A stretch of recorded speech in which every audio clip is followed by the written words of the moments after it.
Competition काका के इस ऑनलाइन प्लेटफॉर्म पर।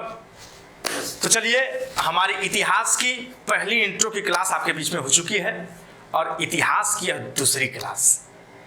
जैसा कि इतिहास में हमने पढ़ा कि सोने की चिड़िया बार बार लूटी गई, फिर भी सोने की चिड़िया यथावत है।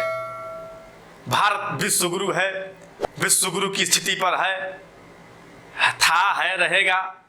समस्त बातें भारत की शोभनीय बातें। तो इतिहास को और समझते हुए हम लोग इतिहास की अगली कड़ी को आगे प्रारंभ करेंगे, आगे प्रोसीड करेंगे। उससे पहले जो भारत की सोने की चिड़िया है, और जब जब वो सिद्धांत मैं आपको बता रहा हूं, तब तक उस बात को थोड़ा सा और गहराई से समझने का प्रयास करिए। मैं पहले बता चुका हूं, इतिहास कोई विषय नहीं, कोई वस्तु नहीं, दर्शन है साहब, दर्शन है। इतिहास अपने आप में दर्शन है साहब। ये जैसा कि आधुनिक भारत पढ़ने की हम लोग बात किए थे, मॉडर्न इंडिया की। मॉडर्न इंडिया एक मनोवैज्ञानिक कारण इतिहास के पढ़ने का यह है कि आधुनिक जब आपके भीतर आ जाएगा तो पुराना मध्य बड़ी आसानी से आ जाएगा। इसलिए आधुनिकता पर चर्चा की जाएगी। आपके सिलेबस को ही देखते हुए आपके विषय सूची से संबंधित बातों को ही किया जाएगा। हाँ, थोड़ा ज्ञानवानी बात हो ही जाएगी, इतिहास में होती ही रहती है। तो भारत में जब केंद्रीय सत्ता खत्म होती है, और जब केंद्रीय सत्ता खत्म होती है तो कहीं न कहीं नई सत्ता का उदय होता है। अगर तीनों इतिहास की हम बात करेंगे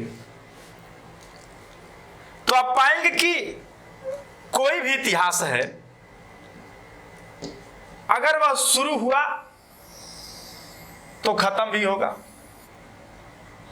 तो जब खत्म होगा तो एक तरफ उसके खत्म होने की कहानी और दूसरे की उठने की कहानी, दूसरे की उठने की कहानी। दूसरा का खत्म होगा तो दूसरा के खत्म होने की कहानी और अगले की उठने की कहानी। यह पहला ग्राफ प्राचीन है, यह मध्यकालीन है और यह आधुनिक है। अब देखिए, यहां पर कुछ खत्म हो रहा है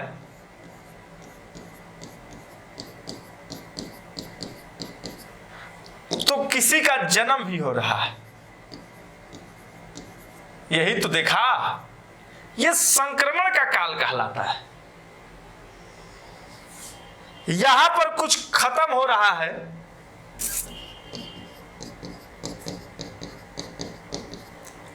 तो राजपूतों का उदय होता है। यह मध्य वाली स्थिति अपने चरमोत्कर्ष पर यहां खत्म हो जाएगा।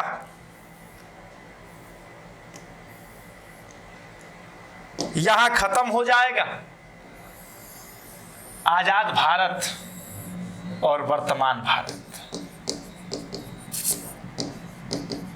वर्तमान भारत भी जाएगा, अगला भारत आएगा, इसका भी पतन होगा। तो ये समग्र जो बिंदु देख रहे हैं आप लोग, ये खत्म होने उठने की कहानी, खत्म होने उठने की कहानी निरंतर शाश्वत चली आ रही है। अगर कोई घर में बूढ़ा मरेगा तो कोई बच्चा पैदा भी होगा।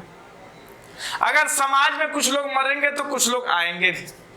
अगर पुराना जाएगा तो नया आएगा ही, प्रकृति का नियम है। इससे तो कहां बचा जा सकता है, नहीं बचा जा सकता है। अब आधुनिक भारत की हम लोग शुरुआत करेंगे, और आधुनिक भारत की शुरुआत करने में क्या है कि हमारे देश की सोने की चिड़िया, हमारे देश की सोने की जो चिड़िया है यह बार बार लूटी जा रही है। सोने की चिड़िया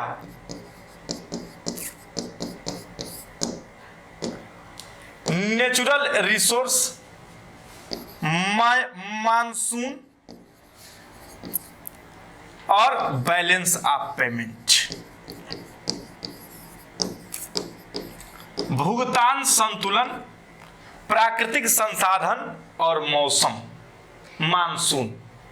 यह सोने की चिड़िया को जब जब हमारा देश का राजा, इसका रखवाला कमजोर पड़ा है, तब तब यह लूटा गया है। कब कब कमजोर पड़ा है? तो कमजोर था तो भारत में आर्य आए,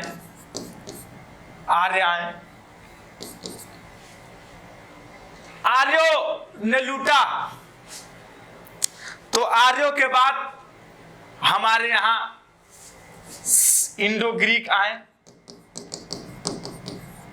शक आए, पहलव आए, ये सब विदेशी हैं। कुषाण आए, मंगोल आए, तुर्क आए, हुड़ आए, अंग्रेज आए, आज आतंकवादी आ रहे हैं। आज कौन आ रहा है? आतंकवादी आ रहा। इजराइल में क्यों नहीं जा रहा आतंकवादी? घर में घुस के मारते हैं सब। जम्मू कश्मीर के प्रक्षेत्रों में आपने देखा होगा कि आतंकी घटनाएं घटती रहती हैं, जो नहीं होनी चाहिए, बर्दाश्त नहीं। क्यों आ जा रही है? अंग्रेज आए, अंग्रेजों के आने से पहले ये जितने लोग आए थे यह सब सेंट्रल एशिया के थे, मध्य एशियाई लोग थे। अंग्रेज यूरोपीय थे, सेंट्रल एशियाई लोग थे, अंग्रेज यूरोपीय हैं। पहली बार ऐसी घटना हुई कि यूरोपीय आए, मानसून की खोज हुई और मानसून की खोज होने के कारण दक्षिण में साम्राज्यों का विकास हुआ और अंग्रेज हमारे यहाँ, यूरोप हमारे यहाँ व्यापार करने के दृष्टिकोण से आया। जो भारत में यूरोपीय कंपनियां आई,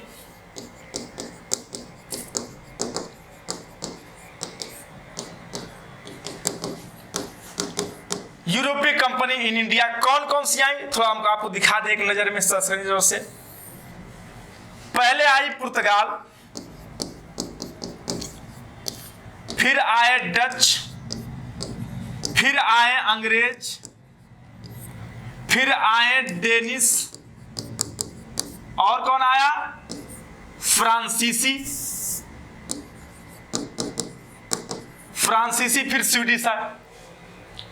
आने का जो साल रहा 1498 में ये आए, 1602 में ये आए, 1608 में ये आए, 1616 में ये आए और 1664 में फ्रांसीसी आए। आने के बाद इन्होंने अपना अपना एक कंपनी भी खोली। कंपनी कहाँ खोली? वह कंपनी खोली, पहली कंपनी खोली पुर्तगालियों ने कहा कोच्चि, केरल में, कोच्चि में खोली। इसने कहा खोला? मसूलीपट्टनम में खोला। इसने भी कहा खोला? मसूलीपट्टनम में, अंग्रेजवा साहब। फिर इसने अस्थाई सूरत खोला, इसने तंजौर खोला 1620 में, इसने सूरत खोला। ये इनके कंपनी खोलने, कंपनी फैक्ट्री कहते थे ना ये सब। फैक्ट्री का मतलब होता है कि कोई भी स्थान जहां पर उत्पादन किया जाता है, प्रोडक्शन के फैक्ट्री कहलाती है, कारखाना कहलाता है। लेकिन इन सब के फैक्ट्री कहने का मतलब यह है कि जहां ये रहते थे और जहां ये अपना सामान रखते थे, उसी को ये सब ससुरा फैक्ट्री कहते थे अंग्रेजवा। अरे भैया, कहीं तुम शहर में आ गए हो और शहर में आने के बाद ग्रामीण से आए हो तो अपना बोरिया बिस्तर लेके जाओगे ना। अब बोरिया बिस्तर भोजन प्रसाद की जब व्यवस्था करोगे, जहां रूम लेके रहोगे, तो ऐसे वो सब रहते थे तो कहते थे फैक्ट्री। क्या है? फैक्ट्री है। तो अंग्रेजों के समय जो अंग्रेजों ने फैक्ट्री का नाम लिया, उस फैक्ट्री का मतलब होता है कि जहां वे सब रहते हो उनका रेजिडेंट, और जहां उनका जो है सामान रखा जाता हो, गोदाम है, बस इसी को फैक्ट्री कहते हैं। यहाँ फैक्ट्री का मतलब कोई प्रोडक्शन वाली थिंग्स नहीं है, कोई प्रोडक्शन वाली वस्तु नहीं है। यह है यूरोपीय कंपनियां आई। अब ये यूरोपीय कंपनियां भारत आई तो ये आई कहाँ थी? ये सब आई हैं व्यापार करने के लिए, व्यापार करने के लिए, ट्रेड करने के लिए।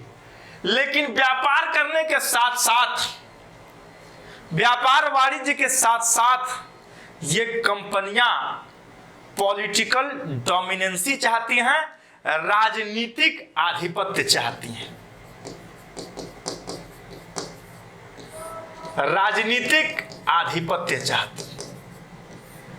मतलब समझ पा रहे हो कि हम तुम्हारे मार्केट में व्यापार तो करने आ ही रहे हैं, हम समोसा बेचेंगे, हम जो है कपड़ा बेचेंगे, हम जो है गाड़ी बेचेंगे, लेकिन हमको तुम्हारा मार्केट भी चाहिए, पूरा मार्केट चाहिए। ऐसी मंशा को लेकर की सब आई थी साहब, और ये मंशा इनकी बनी पहले से।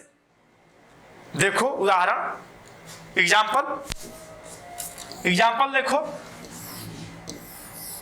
एग्जाम्पल देखो, क्या एग्जाम्पल है? 1498 में पुर्तगाली आए।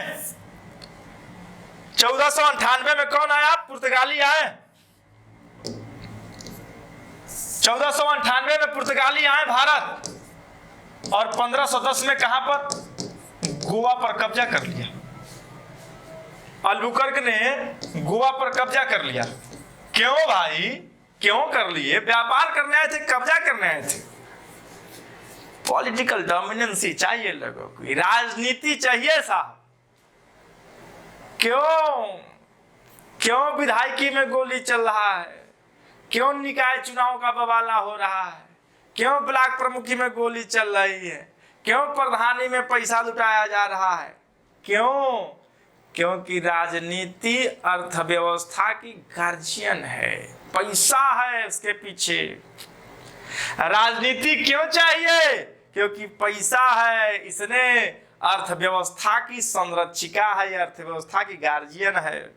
और जब गार्जियन कह देगा पैसा निकालो तो पैसा निकालो, पैसा दो। राजनीतिक पार्टियां बजट पास करती हैं, अरे भैया 44,000 करोड़ रुपए लेके आओ, निकालो, कह देंगी आ जाके गार्जियन है। क्यों चाहती? 1498 में पुर्तगाली आए, देखो, और गोवा पर कब्जा कर लिया। इतना तेज काम किए सब, 10-12 साल में गोवा पर कब्जा कर लिया। गजब हाल, गोवा पर कब्जा हो गया।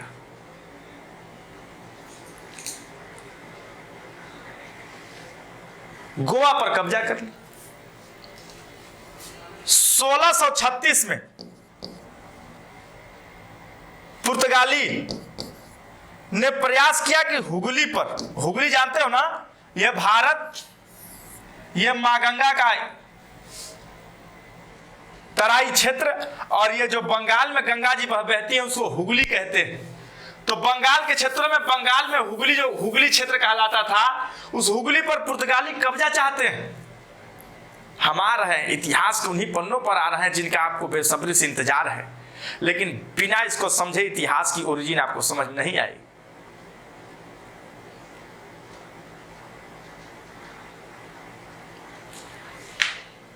पुर्तगाली हुगली पर कब्जा चाहते हैं। 1636 में प्रयास किया, लेकिन उत्तर भारत में उस समय राजा है शाहजहां। बहुत मारा इनको, पुर्तगालियों को बहुत मारा, इतना मारा कि भागे ये लोग, भाग करके किनारे खड़े हो गए, शांत हो गए। 1686 में इंग्लिश हुगली पर कब्जा करना चाहते हैं। क्यों कब्जा करना चाहते हैं? हुगली में पैसा है, कलकत्ता बंगाल के क्षेत्रों में पैसा है, बड़े बड़े बंदरगाह है, हल्दिया बंदरगाह साहब है वहां पर, कोलकाता हल्दिया बंदरगाह है। विदेशी परिभ्रमणकर्ता आते हैं, पैसा लुटा के जाते हैं बंगाल में, इतना मार्केट होता है। बंगाल इनको चाहिए, हुगली। यहां पर शाहजहां, यहां पर औरंगजेब, शाहजहां, यहां पर औरंगजेब इनको मारेगा अंग्रेजों को, और यहां पर ये शाहजहां इनको मारेगा। बस समझ गए कि सब अभी नॉर्थ इंडिया में मौका नहीं, नॉर्थ इंडिया में मौका नहीं। अब जब नॉर्थ इंडिया में मौका नहीं है तो क्या करेंगे? तो अंग्रेज बस समय का इंतजार करने लगे सब। क्या करने लगे सब? समय का इंतजार करने लगे कि कभी तो ऐसा समय आएगा कि औरंगजेब मर जाएगा तो हुगली पर अंग्रेज जो है अपना अधिकार जमा लेंगे। भाई साहब, समय बड़ा बलवान है। समय से कभी मत लड़ना, लड़ ही नहीं पाओगे, लड़ नहीं पाओगे, परास्त हो जाओगे, पराजित हो जाओगे, मूर्छित हो जाओगे, अवचेतन अवस्था में चले जाओगे। समय बड़ा बलवान है। ये कंपनियां समय का इंतजार करने लगी। समय आ गया। वो दूध के जले थे सब। 1707 में औरंगजेब मर गया और औरंगजेब के मरने के बाद भी एक दो मुगल बादशाह गद्दी पर बैठे हुए हैं, लेकिन इन लोगों की हिम्मत नहीं हो रही है कि चल करके उत्तर भारत के प्रदेशों को, क्षेत्रों को हम लोग जीते या प्रयास करें। नहीं प्रयास कर रहे हैं।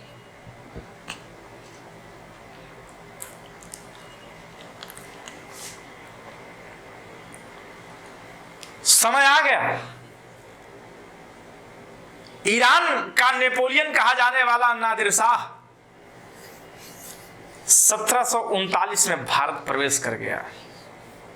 उस समय दिल्ली का राजा है मोहम्मद शाह रंगीला। नाम बड़ा प्यारा है, मोहम्मद शाह रंगीला।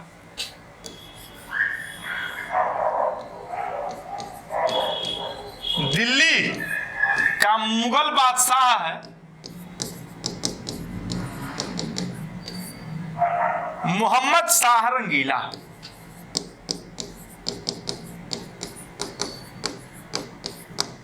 और 1739 में भारत पर आक्रमण कर दिया नादिर शाह ने। ईरान का नेपोलियन कहा जाता था इसे।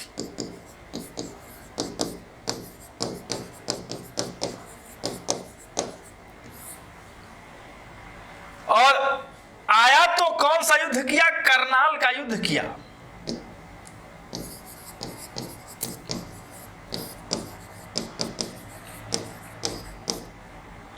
मोहम्मद शाह के बीच और इसके बीच में हुआ। हार गया, ये जीत गया इस करनाल के युद्ध में जो 1739 को हुआ था। मोहम्मद शाह रंगीला कैसा शासक है तो बता रहा हूं। नामों से थोड़ा पता चल रहा होगा कैसा शासक था।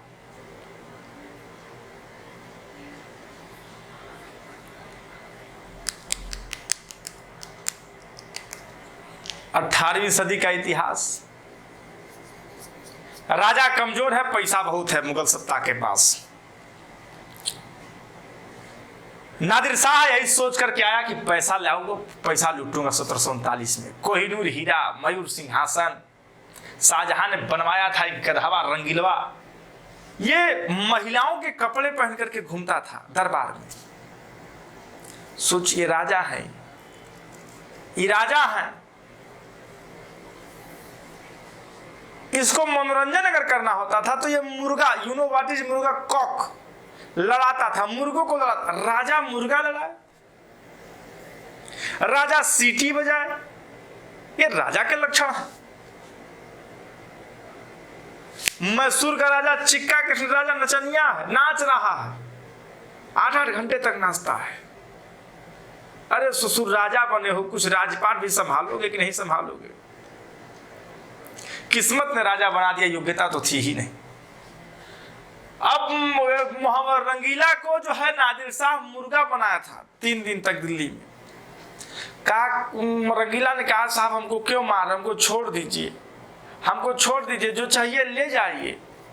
कहा ले जाए? कहा हाँ चलिए हम खुद पहुंचवा दे रहे हैं, कि कहे परेशान है आप। उनको लेकर के मथुरा आया, रंगीला को पकड़ करके लेकर के नादिर शाह मथुरा आया, मथुरा लूटपाट की। और 1739 में करनाल के युद्ध ने इस बात को बता दिया, पूरे विश्व में बता दिया कि उत्तर भारत का राजा कमजोर हो गया है। उत्तर भारत का राजा कमजोर हो गया। अब उत्तर भारत खुला मैदान है, जिसके पास योग्यता है जाए ले ले, जो योग्य है जाए ले ले, खुला मैदान है।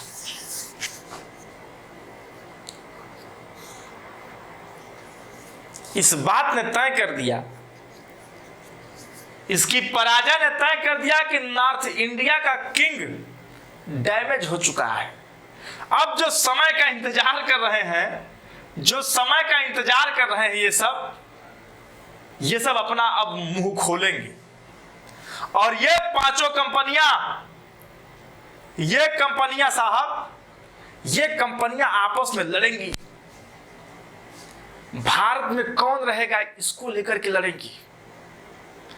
भारत में कौन रहेगा इसको लेकर के कंपनियां आपस में लड़ेंगी।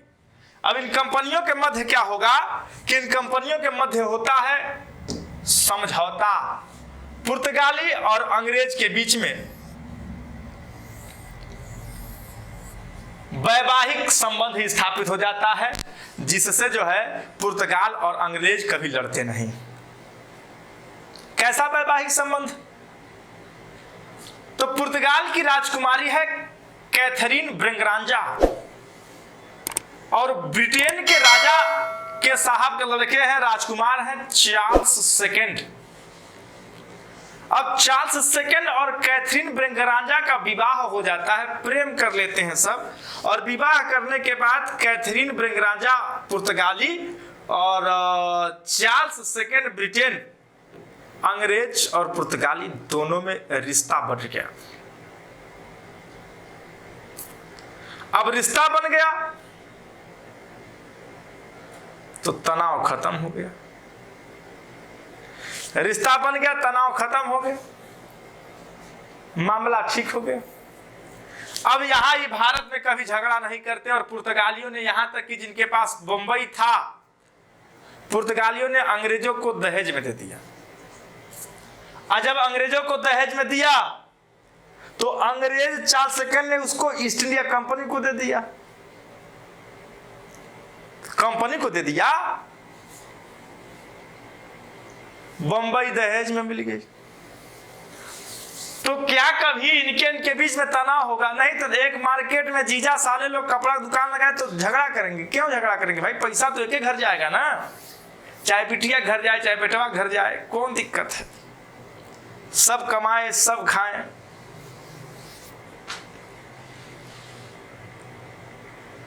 डच और अंग्रेजों के बीच में समझौता हो गया। डचों और अंग्रेजों के बीच में समझौता हुआ। क्या समझौता हुआ? डचों और अंग्रेजों के बीच में समझौता हुआ कि भाई साहब देखिए, ये भारत है और ये इंडोनेशिया का क्षेत्र है। इंडोनेशिया को उस समय मसाला द्वीप कहा जाता था। ये इंग्लिश और डच के बीच में समझौता हो रहा है। इंडोनेशिया को क्या कहते थे? मसाला द्वीप, स्पाइस आइलैंड। अंग्रेज यहां भी पहुंचे थे, तो यहां पर अंग्रेज पहुंचे थे, यहां पर डच पहुंचे थे। बस डचों और अंग्रेजों के बीच में भैया हो गया कि अंग्रेज जो है इंडोनेशिया नहीं जाएंगे और डच जो है भारत नहीं आएंगे। यही समझौता हुआ। कहा डन। तो डच भारत से बाहर चले गए, इंडोनेशिया से अंग्रेज बाहर चले गए, भारत आ गए। भारत एक वह मैदान जहां पर क्रीड़ा होगी, अभी खेल होगा। तो अंग्रेज और इनके बीच समझौता हो गया। इंग्लिश और डेनिश के बीच में विदेश में समझौता हो गया, पैसे को लेकर के मामला रफा दफा हो गया। अब देखना, इंग्लिश और पुर्तगाली के साथ समझौता, इंग्लिश डच के साथ समझौता, इंग्लिश डेविस के साथ समझौता, इंग्लिश और फ्रांसीसियों के बीच में टकराहट। और ये इंग्लिश एक तरफ फ्रेंच, इन्हीं के बीच में क्या होगा?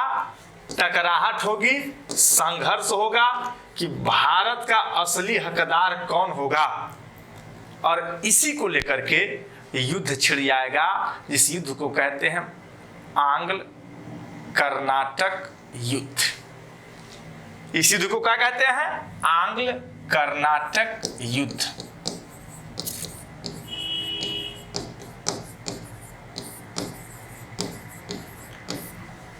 एंग्लो कर्नाटिक वार, एंग्लो कर्नाटिक वार होता है।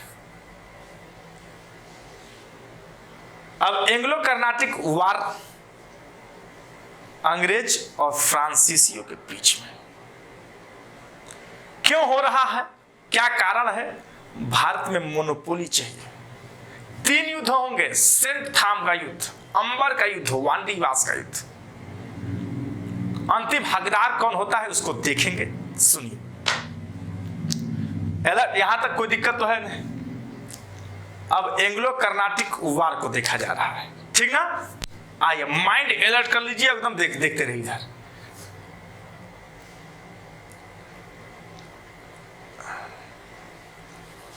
अब यह भारत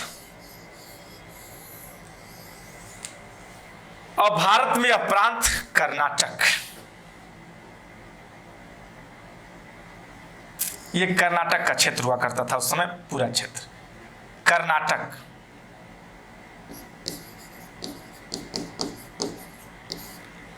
कर्नाटक प्रांत की स्थापना किया है सादुतुल्ला ने।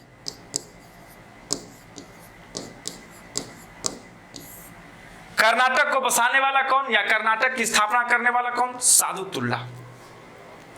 सादुतुल्ला के बाद यहां का नवाब बनता है दोस्त अली।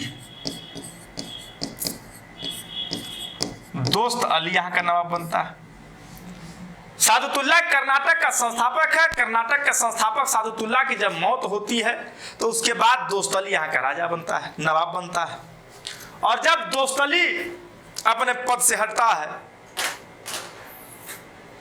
तो अगला कर्नाटक का नवाब बन करके आता है, उसका नाम है अनवरुद्दीन। अनवरुद्दीन कौन आता है? अनवरुद्दीन आता है। अनवरुद्दीन राजा बनता है। और जब अनवरुद्दीन बनता है तो उसी समय कर्नाटक में 2 कंपनियों ने, 2 लोगों ने कर्नाटक के 2 क्षेत्र को किराए पर लिया है। वह 2 क्षेत्र है मद्रास और एक है पुदुचेरी। ये मद्रास, ये पुदुचेरी।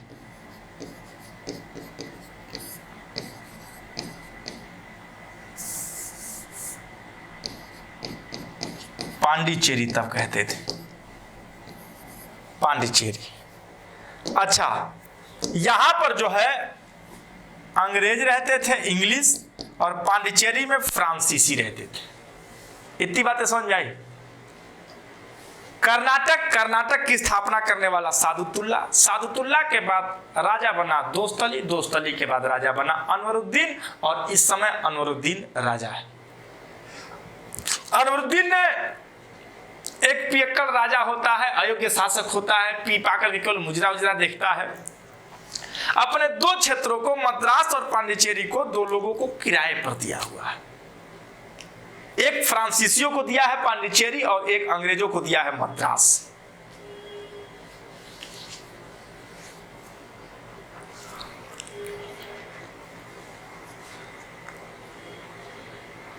इसको कुछ पता ही नहीं, कोई कब लाकर के किराया दे रहा है इसको समझ में नहीं आ रहा। पियक्कड़ राजा होता है। फ्रांस में एक मदिरा बनती है तकाली मदिरा। तकाली कैक्टस से बनती है, नागफनी से बनती है।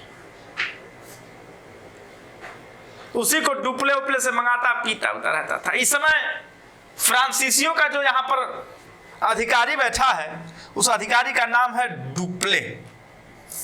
क्या नाम है? डुप्ले। बहुत इंपॉर्टेंट नाम डुप्ले, नाम याद रखे रहिएगा, बहुत इंपॉर्टेंट, इसलिए बता दिया हूं। फ्रांसीसियों का अधिकारी कौन बैठा हुआ है? डुप्ले बैठा हुआ गद्दी पर। अब भाई साहब क्या होगा, डुप्ले गद्दी पर बैठा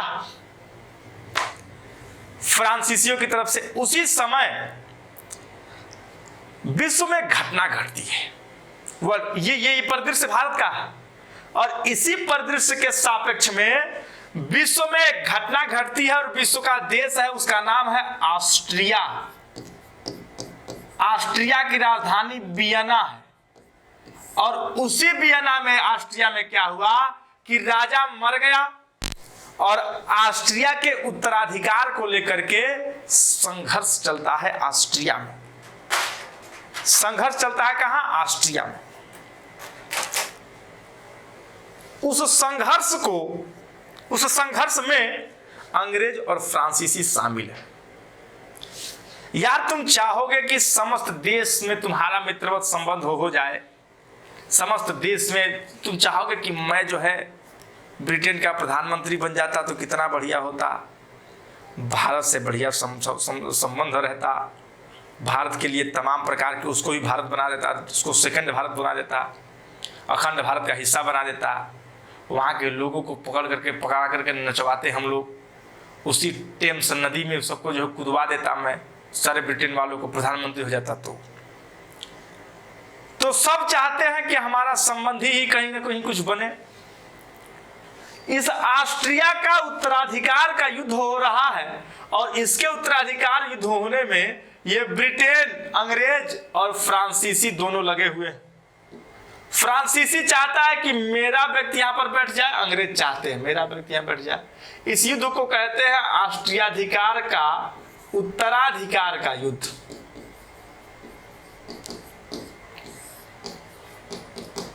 और इस युद्ध में सफलता मिल गई किसको? इस युद्ध में सफलता मिल गई अंग्रेजों को। फ्रांसीसी मुंह की खाएं, फ्रांसीसी हार गए, फ्रांसीसी पराजित हो गए।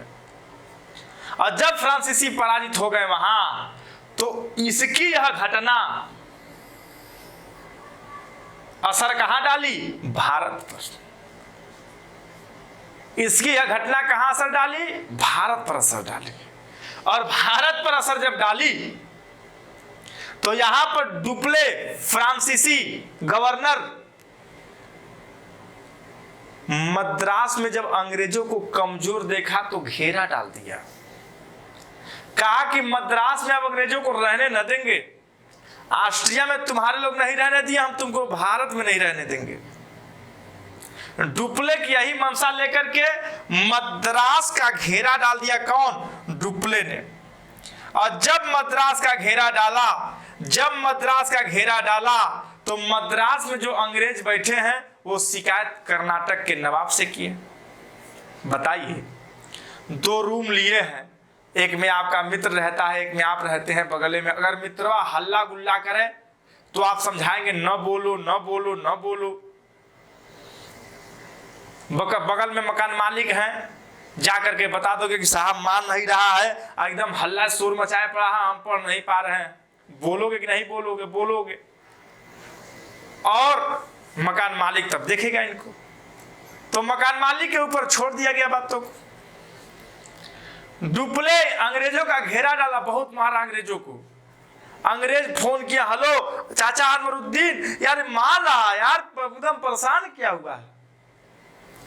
अनवरुद्दीन कहा रुको, क्या परेशान? डुप्ले से ही पूछ रहा हूं मैं। डुप्ले को बुलाया, डुप्ले पहुंचा तो डुप्ले से पूछा कि क्यों अंग्रेजों को क्यों मार रहे हो? कहाँ मार रहे हैं? हम जो है मद्रास में आपके लिए हम मार रहे थे। आपके लिए? कहा मेरे लिए? कहा क्यों? कहा इसलिए आपके लिए कि मद्रास में पैसा बहुत है, सोच रहा हूं मद्रास उनसे लेकर के आपको दे दूं। मद्रास बंदरगाह में पैसा बहुत है, सोच रहा हूं मद्रास को जो है लेकर के अंग्रेजों से आपको दे दूं, राजा साहब को दे दूं, बहुत पैसा है। कहा यार, कहा मेरे दिल के कोने में निवास करने वाले डुप्ले, कितना सोचते हो तुम हमारे बारे में। जाओ जाओ मद्रास को छीनो और हमको दो। कहा साहब उसका किराया भी देंगे हम मद्रास का। कितना देता है रुपया? कहा 5000। कहा हम 20 देंगे। कहा किराया भी देंगे और मद्रास को छीनेंगे, आपको देंगे। अनवरुद्दीन ने कहा बहुत बढ़िया, ये भी ठीक है, बहुत बढ़िया है, जाओ। और डुप्ले को मिला मौका अंग्रेजों को लतियाने का। हम मद्रास का घेरा डाल दिए, मद्रास से एकदम से गिरा काट दिए अंग्रेजों को। अंग्रेज मद्रास छोड़ के भाग गए, केवल मद्रास से भागे। डुप्ले ने बहुत मारा मद्रास में इन लोगों को, लाता घुसा मारा। और जब इन लोगों को लतियाया, तो इन लोगों को एकदम से दर्द हुआ अंग्रेजों को, अब भाग गए। कहें अनुरुद्दीन भी उसी तरफ है। बस कुछ ही दिन बाद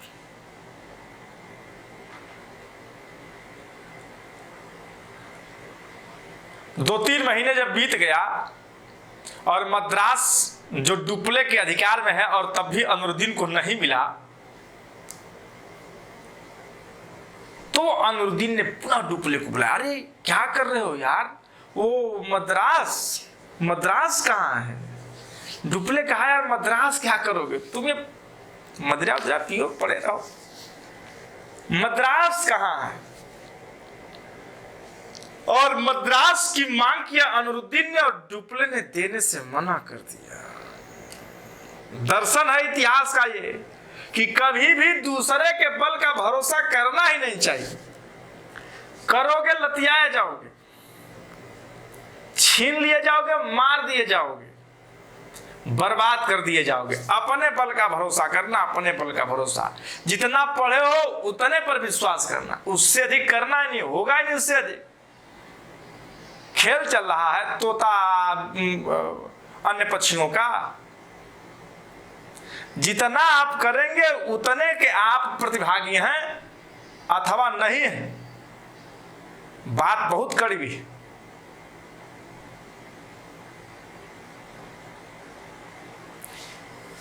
अब यहां पर डुप्ले ने मद्रास को अनुरुद्दीन को देने से मना कर दिया। बस अनुरुद्दीन ने कहा अच्छा हमको देने से मना कर दिए, तुम यार हमारे यहाँ किराएदार हो और तुम कह रहे हो कि हम रूमों में नहीं खाली करेंगे। अच्छा, बस इसी के विरोध में अनुरुद्दीन ने डुप्ले के ऊपर कर दिया आक्रमण। 10,000 सैनिक है डुप्ले के पास, सॉरी अनुरुद्दीन के पास, और डुप्ले के पास मात्र 230 फ्रांसीसी और 700 भारतीय सिपाही इसका साथ दे रहे हैं। इसके यहाँ नौकरी करते हैं, इसका काम कर रहे हैं। और इसमें क्या हुआ कि इस एंग्लो कर्नाटिक वार में, आंग्ल कर्नाटक युद्ध में क्या हुआ,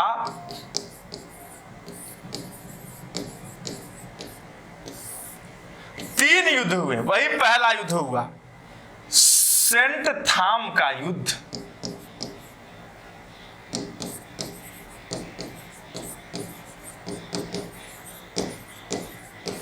और सेंट थाम का युद्ध हुआ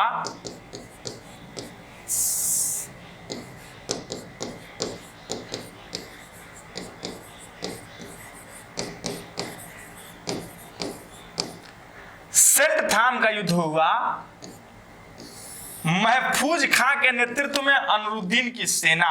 सीधे सीधे अनुरुद्दीन लिखिए, और एक तरफ डुप्ले के पास 230 फ्रांसीसी और 700 भारतीय सिपाही, 930 लोग, लगभग 1000 लोग। इनके पास 10,000 सैनिक।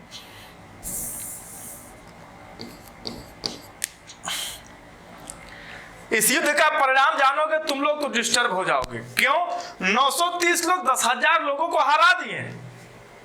डुप्ले जीत गया, ये हार गए। गजब हाल है।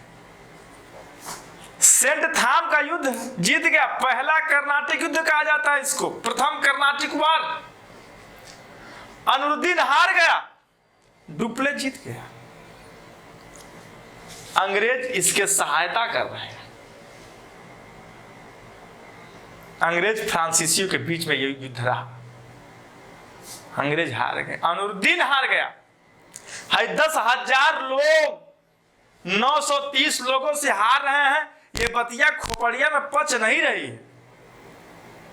सब असंगठित लोग हैं, अव्यवस्थित लोग हैं, तलवार नहीं देखा, मैदान में चले गए, मारे गए। एक व्यक्ति मार रहा है इनको, 10 व्यक्तियों को मार रहा है। फार्म भर दिए, आप कहीं पढ़े ना तो पेपर पास होंगे, न हो पाएंगे। गंगा में कूद जाओ, पढ़ो भैया, पढ़ो, केवल पढ़ो। अपना व्यक्तित्व ऊंचा है तो कोई परास्त नहीं कर सकता, चाहे कितनी की संख्या में हो। ये व्यक्तित्व ऊंचा है। इसके बाद सब संगठित सेना,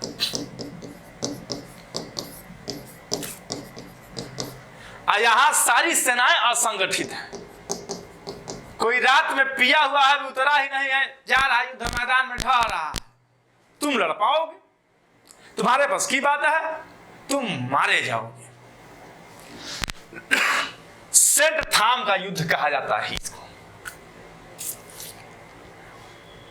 अब एक्सला चैपल की संधि हुई और एक्सला चैपल की संधि के द्वारा यह तय हुआ कि भारतीय नवाबों के कार्यों में अब कोई कंपनी दखल अंदाजी नहीं करेगी, फ्रांसीसी स्पेशली नहीं करेगी। लेकिन डुप्ले की राजनीतिक पिपासा जाग उठी यहीं से। कौन सी पिपासा? राजनीतिक पिपासा जाग उठी। राजनीतिक पिपासा जाग उठी, बस खेल करने लगा और फिर दोबारा युद्ध हुआ। अरे दो राजाओं को सब कर्नाटक में खड़ा कर दिए, राजा बनो, राजा बनो। किसी का अंग्रेज समर्थन कर रहे हैं, किसी के फ्रांसीसी समर्थन कर रहे हैं। कहीं अंग्रेज जीत रहा है, कहीं फ्रांसीसी जीत रहा है।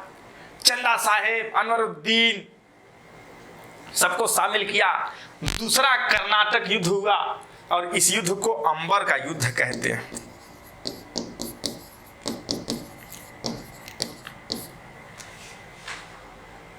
अंबर का युद्ध तो नो डाउट पहली बार में डुप्ले के पक्ष में रहा, लेकिन जब रॉबर्ट क्लाइव कंपनी में आ गया तो रॉबर्ट क्लाइव ने गेम कर दिया। फ्रांस के राजा को ब्रिटेन से पैसा दिलवा दिया और कहा कि डुप्ले को बुला लो। और 1753 में डुप्ले को जब बुला लिया तो दूसरा कर्नाटिक वार पूरी तरीके से चला जाता है। 48 से 56 तक होता है, अंग्रेजों के पक्ष में चला जाता है। और तीसरा युद्ध होता है वांडीवास का युद्ध।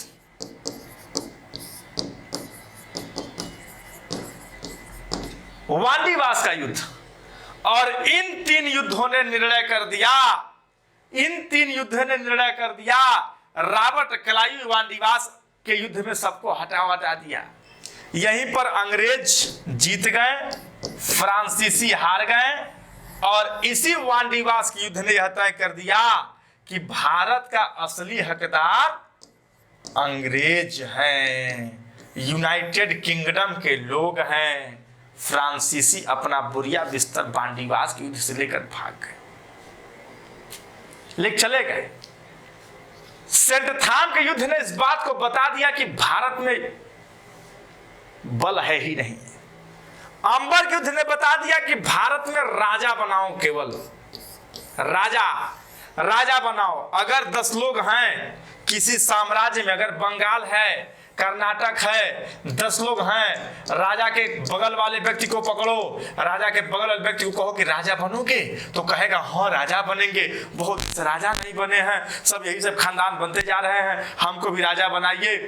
तो कहा बना देंगे, इसमें क्या समस्या है? राजा बनाने के लिए ही तो आए हैं, राजा बना देंगे। और राजा बना देंगे, बस धोखा दे दो, धोखा दे दिया, राजा बनने को तैयार। वांडीवास के युद्ध से कर्नाटक का प्रदेश अंग्रेजों के हाथ में चला गया। बहुत पैसा मद्रास के क्षेत्रों में, बहुत पैसा मद्रास के क्षेत्रों में। जब मद्रास के क्षेत्रों में बहुत पैसा है तो बहुत पैसा को पचाने वाला भी अंग्रेज है। बहुत पचा गए, बहुते पचा गए साहब। ये एंग्लो कर्नाटिक वार कहलाता है। First, second, third. और वांडीवास के युद्ध से फ्रांसीसी हार गए, अंग्रेज जीत गए। अब इसका विस्तृत बताता, कभी सिविल का बैच होता तो बताता। आप लोगों में बहुत नहीं आएगा, जितना आएगा आपके विषय सूची के आधार पर प्रस्तुत किया जा रहा है। तो कंपनी का आगमन कंपनी का आगमन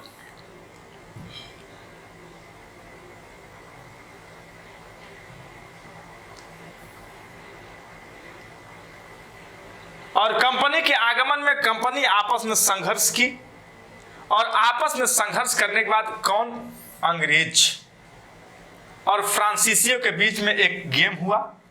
इसी को एंग्लो कर्नाटिक वार के नाम से जानते हैं, एंग्लो कर्नाटिक वार।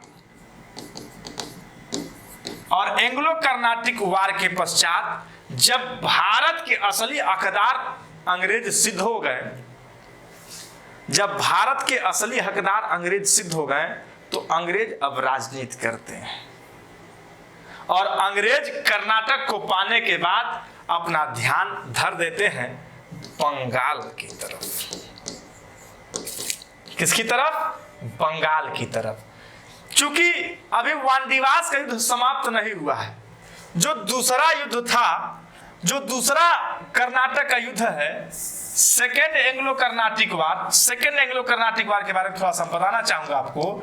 सेकेंड एंग्लो कर्नाटिक वार, इस सेकेंड एंग्लो कर्नाटिक वार में क्या हुआ कि जब 1753 में अंग्रेज यूके का राजा फ्रांसीसी, भ्रष्टतम सरकार थी फ्रांसीसियों की साहब, अब इस राजा को कहीं इसको पैसा लेकर के अपने अधिकारी डुप्ले को वापस बुलाना चाहिए, लेकिन मूर्खवा बुला लिया। अब बुला लिया तो भारत से गायब हो गया, व्यापार में कितना घाटा हो गया, समाप्त हो गया सब कुछ। और रॉबर्ट क्लाइव की चाल, रॉबर्ट क्लाइव की चाल सफल रही। नाम याद रखना, रॉबर्ट क्लाइव बहुत महत्वाकांक्षी व्यक्ति, भारत में अंग्रेजी सत्ता का संस्थापक कहा जाता है इसे। बंगाल का पहला गवर्नर होता है ये, खेलता बड़ा बढ़िया है। ये जब आया था तो कंपनी का एक कर्मचारी बनकर के आया था, और कंपनी आपस में जब परेशान है कि यार हमको तो मार देंगे सब फ्रांसीसी, कैसे करें, तो इसने कहा एक मौका दीजिए। मौके को देखते हुए रास्ते में साहब कई सारी घटनाएं इसने घटाई, और यही वह व्यक्ति है जब 1756 में जब बंगाल से फोर्ट विलियम को हटाया जाएगा, जब सिराजदौला फोर्ट विलियम पर अधिकार करेगा, आज जब रोजर ड्रेक इसको मैसेज करेगा, और रोजर ड्रेक जब इसको मैसेज करेगा, तो रॉबर्ट क्लाइव को फिर कहां खेलने दिया जाएगा? बंगाल के क्षेत्रों में खेलने को छोड़ दिया जाएगा। खेलिए, बंगाल में कहा जाएगा कि बंगाल में खेलो। तो अगला निशाना अंग्रेजों का कहां होगा? अगला निशाना होगा बंगाल, जो धन धान्य से भरा हुआ है, परिपूर्ण। आज जो बंगाल देखते हैं वह बंगाल का मात्र 40% हिस्सा है, जो आज बंगाल है।